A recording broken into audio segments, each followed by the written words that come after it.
नमस्कार दोस्तों, स्वागत है आपका हमारे यूट्यूब चैनल पे। दोस्तों, उत्तराखंड पीसीएस की जो मुख्य परीक्षा होने वाली है, उसके लिए हम प्रीवियस ईयर की जो मुख्य परीक्षा की कॉपियाँ हैं, उसके बारे में डिस्कस कर रहे हैं। आज इसी सीरीज़ में ये लैंग्वेज का पेपर यानी हिंदी के पेपर में बात करते हैं, जो पुराना पेपर हुए थे। इसके जो पहले वाले पार्ट है, पार्ट 1, 2, 3 इनको छोड़ देते हैं, इसको बाद में बात करेंगे, डिस्कस करेंगे। हम सीधे पार्ट 3 से शुरू करते हैं, क्योंकि ये काफ़ी लेंथी हो जाएगा, इसलिए आगे इसको दूसरे पार्ट में इसको हम डिस्कशन उस हिसाब से करेंगे। मुहावरे पूछे गए हैं और व्याख्याएं। ये है पार्ट 4 इसका। यहाँ से शुरू करते हैं। एक पैराग्राफ दिया गया है, साहित्य की समृद्धि के लिए किन किन विषयों और कैसे कैसे ग्रंथों की आवश्यकता होती है। ये पूरा पैराग्राफ आप पढ़ो, और इसमें जो रेखांकित है वर्ड, जैसे अपने ही भाषा के साहित्य से जनता जनता की यथेष्ट ज्ञानोन्नति हो सकती है, विदेशी भाषाओं के साहित्य से यह बात कदापि संभव नहीं है। और दूसरा वाला यहाँ पे, हिंदी साहित्य साहित्य कोश में अपने पूर्व पुरुषों के द्वारा अर्जित ज्ञान का भी संचय करें, और विदेशी भाषाओं के साहित्य में जो भी ज्ञान हमारे मतलब का हो उसे भी लाकर इसमें भर दें। तो इन दो को काफ़ी हाईलाइट किया हुआ, तो इस पर ध्यान रखना। तो अब क्वेश्चन 1 है, जैसे उपयुक्त गद्यांश का उचित शीर्षक क्या होगा। शीर्षक के ही आपको 2 मार्क्स मिलेंगे अगर आप शीर्षक लिख देंगे इस पर। तो उपयुक्त गद्यांश का भावार्थ अपने शब्दों में लिखते 1/3। अगर आप इसका ओरिजिनल भाव जो है, इस पैराग्राफ के जितनी क्वांटिटी दिख रही है उसका 1/3 में आप समराइज़ करके लिख दें, तो ये आपको 5 मार्क्स का है। नेक्स्ट क्वेश्चन है, उपयुक्त गद्यांश के रेखांकित अंशों की व्याख्या कीजिए। इन दोनों की व्याख्या करनी थी आपको। एक बार इसको, एक बार इसकी, और एक बार नीचे वाले की। तो ये 4-4 अंक के थे, तो इसमें टाइम नहीं था, तो इसलिए किया नहीं गया होगा। नेक्स्ट क्वेश्चन है, कार्यालय प्रमुख के नाते अपने अधीनस्थों को एक आदेश का नमूना प्रस्तुत कीजिए जिसमें समय की पाबंदी और स्वच्छता पर कड़ाई से पालन करने के लिए कहा गया हो। अब यहाँ पर जो है, कार्यालय आदेश की परिभाषा लिख दी गई, जिसे कट करके उन्होंने परीक्षक ने 0 कर दिया।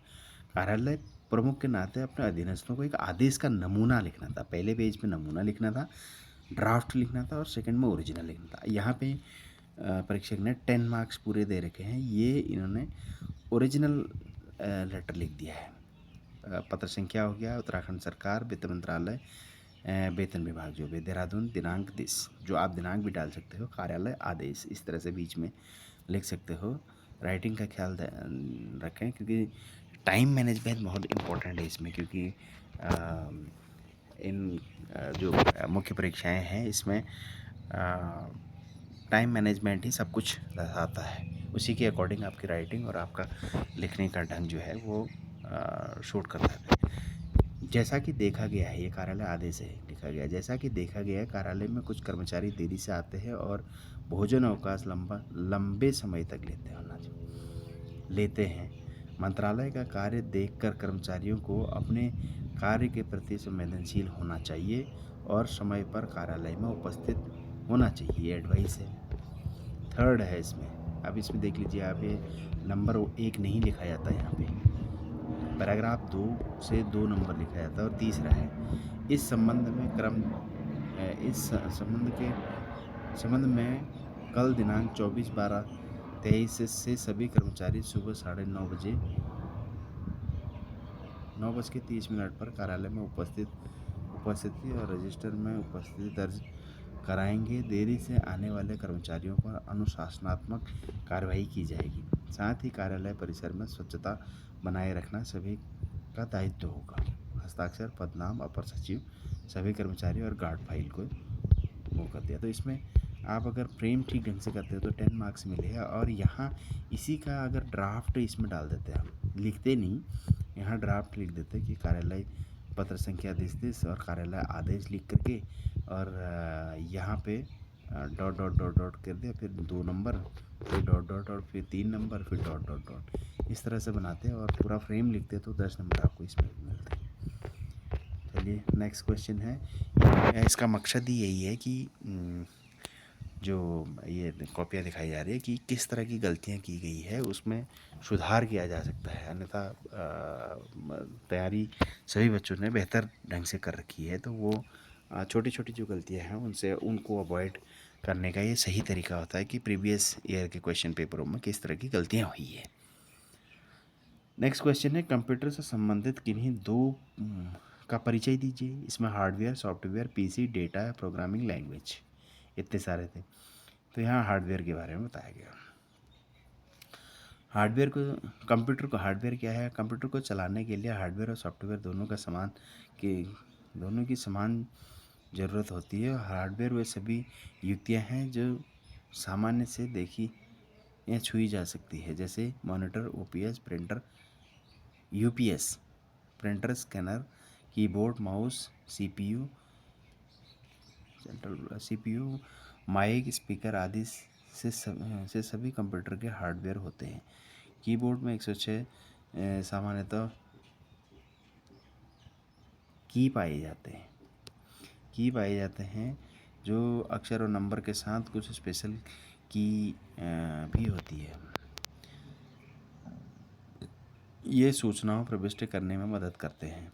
यह hardware. Mouse pointer scalar scroll करने में सहायता प्रदान करता है और मॉनिटर सूचनाओं को प्रदर्शित करने का कार्य करता है। वहीं प्रिंटर मुद्रण करने का कार्य करता है। ये सभी हार्डवेयर मिलकर कंप्यूटर को कार्यशील बनाते हैं। 4 मार्क्स मिले हैं, 4 मार्क्स मिले हैं इसमें। कितने का था ये? अच्छा, पार्ट 1 में ही दर्शाया गया है कि कौन से सभी प्रश्न अनिवार्य है और अधिकतम अंक 175 5 का बना रखा है, तो इसमें 4 मार्क्स मिले हैं। ये देखिए।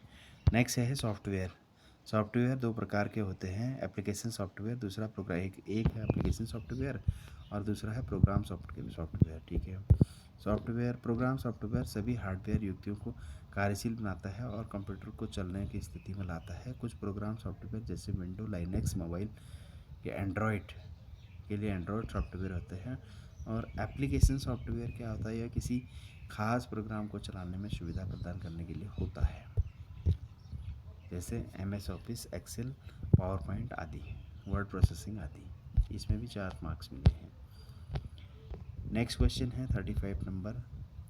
ये यहाँ से ऐसे का पार्ट आ जाता है।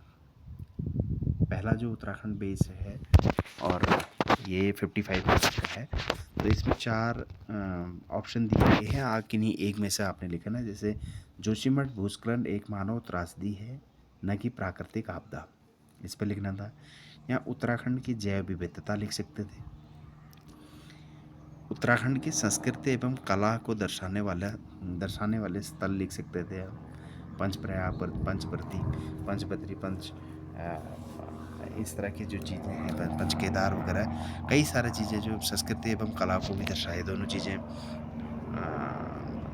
स्थल जो है उनके बारे में लिख सकते थे। महिला सशक्तिकरण, उत्तराखंड को एक राष्ट्र के सशक्त प्रदेश बनाने के लिए आवश्यक कदम है। महिला सशक्तिकरण आप उसी को उत्तराखंड में वो कर सकते थे, पर यहाँ जोशीमठ भूस्खलन के बारे में लिखा गया है। भगवान बद्री की असीम कृपा से प्रकृति ने जोशीमठ संपूर्ण उत्तराखंड को प्राकृतिक सौंदर्य से भर कर परोसा है। नारायण पर्वतों की समीपता, हाथी पर्वत की गोद में पावन अलकनंदा के किनारे बसा शहर नगर, ऊंचे हिमाच्छादित शिखरों से घिरा, प्राकृतिक सौंदर्य से भरपूर्ण यह कोई नहीं जोशीमठ है।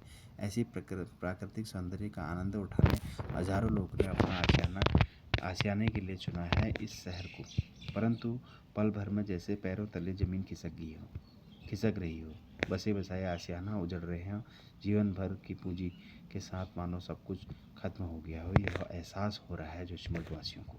परंतु यह सब प्राकृतिक कारणों से कम, मानवकृत कार्यों से ज़्यादा हो रहा है। जोशीमठ आपदा भी इसी का परिणाम है। अंधाधुंध शहरीकरण व अधिक जनसंख्या, फिर उसी जनसंख्या की पूर्ति के लिए प्राकृतिक संसाधनों का अविवेकपूर्ण दोहन इस प्रकार की आपदाओं को जन्म देती है या प्राकृतिक आपदाओं की बारंबारता को बढ़ा देती है। जोशीमठ की भू क्षमता से अधिक जनसंख्या उस भू भाग पर निवास कर रही है और सामान्य धार्मिक एवं आध्यात्मिक पर्यटन का पड़ाव होने के कारण बड़े बड़े भवनों का अवैज्ञानिक तरीके से हुआ अवैज्ञानिक तरीके से हुआ और परिणाम स्वरूप भूमि का कटाव ज़्यादा हुआ। साथ ही अधिक ब्रिज के कारण अलकनंदा नदी पर जगह जगह बांध बनाए जा रहे हैं। बांधों से बड़ी मात्रा में भूमि जलमग्न होती है और पहाड़ों पर सुरंग बनाने पड़ते हैं। परिणाम स्वरूप जमीन खिसकने लगी है। प्राकृतिक कारणों से भी भूकंप जोन 5 में आता है, जो अति संवेदनशील और प्राकृतिक कारणों के मानव और बल प्रदान करता है। बड़े बड़े बांध बनाने से भूकंप, बाढ़, भूस्खलन आदि की समस्या बढ़ जाती है। साथ ही मनुष्यों द्वारा वनों का अंधाधुंध कटान किया जाता है। वन वृक्ष भूमि को मृदा अपरदन से बचाती है। इसी तरह की घटनाएं पूर्व में भी, अब ये इतिहास का एंगल इसमें, क्योंकि ऐसे में आपको 360 डिग्री घुमाना जरूरी होता है और उसी परिधि में घूमे तो बेहतर रहता है। कुछ लोग कहते हैं कि ऐसे को जो है किसी कोटेशन से अगर आपको याद आ रहा है तो, या फिर किसी कविता से उनसे शुरू करना चाहिए, या फिर किसी कहानी से रिलेट कर लीजिए। यहाँ सौंदर्य का बखान किया गया है जहाँ से शुरू किया गया है इसको, क्योंकि ये प्राकृतिक सौंदर्यता इसके लिए जोशीमठ जो है अपने आप को इम्पोर्टेंट रहता। तो इसी तरह की घटनाएं पूर्व में भी घटित हो चुकी है, जैसे 2013 की केदारनाथ रात्रि, जिसमें अपार जनधन की क्षति हुई है। और इस तरह 98 मालपा मानसरोवर मार्ग पर भूस्खलन हुआ। 2021 में रैणी में हिमस्खलन आदि इसी तरह की घटनाएं हैं। ऐसा कतई नहीं है कि उत्तराखंड के लोग इस घटनाओं के प्रति असंवेदनशील है। प्रकृति के प्रति उत्तराखंड वासियों की संवेदनशीलता कई बार विश्व पटल पर प्रदर्शित हो चुकी है। क्या है इन वनों का उपकार? मिट्टी, पानी और बयार, जिंदा रहने का आधार। ये प्रसिद्ध नारा चिपको आंदोलन का है। चिपको आंदोलन में महिला और पुरुष दोनों की भागीदारी रही है। इसलिए गौरा देवी को वृक्ष मित्र, सुंदरलाल बहुगुणा जी को पद्म पुरस्कार दिए गए। चंडी प्रसाद भट्ट जी को एशिया का नोबल रेमन मैग्सेसे पुरस्कार मिल चुका है। और भी कई उदाहरण हैं। बहुगुणा जी ने टिहरी बांध का विरोध भी किया था, इसी आधार पर किया था। अन्य आंदोलनों के प्रमुख पानी राखो आंदोलन, रक्षा सूत्र, मैती आंदोलन इस तरह के आपदाओं से बचाने, पर्यावरण सुरक्षा के लिए किए गए। यानी मतलब इतिहास में हमारी जागरूकता के बारे में भी बात कही गई कि उत्तराखंड में ये सब कुछ हो रहा है तो यहाँ के लोग जागरूक नहीं हैं, ऐसा नहीं है, उसके बारे में बात की गई।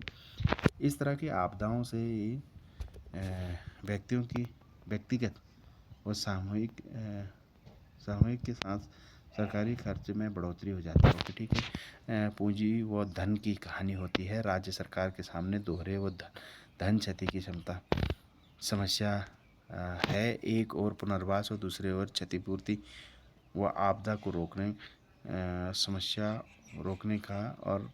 समस्या और जटिल हो जाती है। प्रशासनिक व राजनीतिक संलग्नता भी बढ़ जाती है इसमें। ठीक है, हालांकि राज्य व केंद्र सरकारों ने इस तरह की आपदाओं के लिए उचित कदम उठाए हैं। इसी कड़ी में आपदा प्रबंधन प्राधिकरण का गठन, आपदा कोष के साथ आपदा प्रबंधन फोर्स का भी गठन किया गया है। NDRF वगैरह की बातें उचित समय रहते कार्यवाही की जा रही है। पुनर्वास के लिए योजनाएं बनाई जा रही है।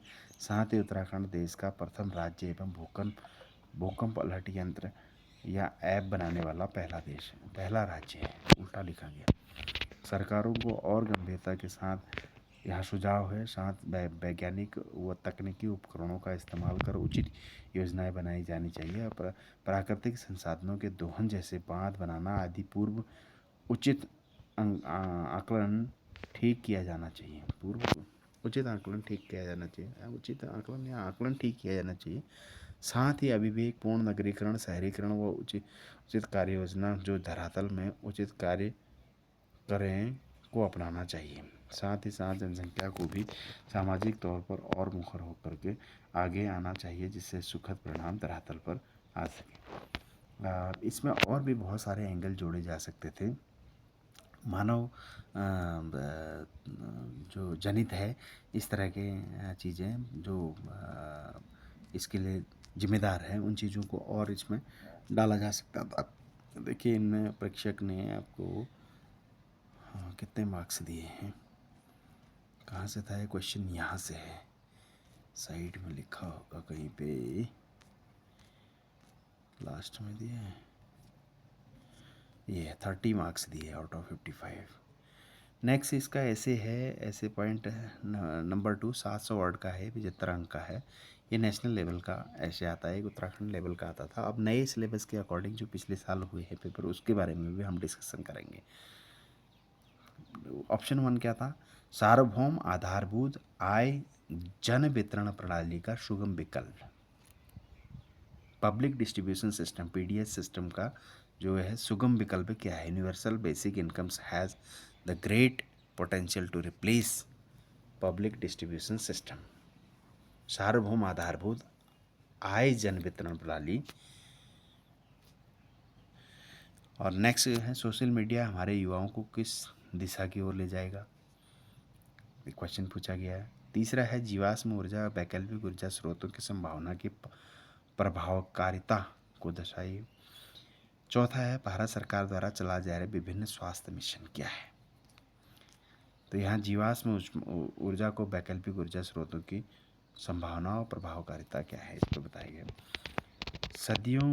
सर्दियों में भी गर्मी का एहसास, वर्षा के मौसम में भी बिना बारिश, बाढ़ और राजस्थान में भयंकर बाढ़, चक्रवातों में बढ़ोतरी, भूस्खलन एवं हिमस्खलन। आखिर ये अचानक या बार बार हो क्यों रहे हैं? यह सब हो रहे हैं अविवेकपूर्ण जीवाश्म ईंधन के प्रयोग से। एक समय था जब लोग जीवाश्म ईंधन के बारे में जानते तक नहीं थे, परंतु आज जीवाश्म ईंधन ही विकास की एक कड़ी बन चुकी है।